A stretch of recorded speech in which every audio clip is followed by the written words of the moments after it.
Hello! Today I will tell you about how the element in the room boundaries will help in naming the rooms. In stage plans, we need graphic sign from families like furniture or equipment in the room.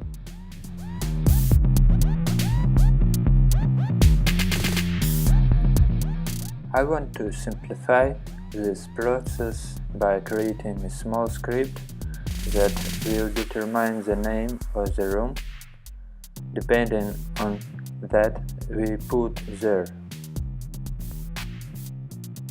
The main steps is add project parameter to categories of families which will identify room name.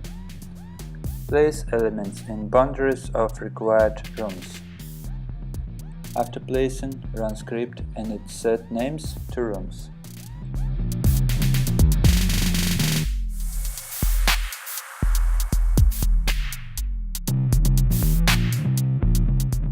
Also, after naming you can add parameters to rooms like type of furnishings, room category, etc.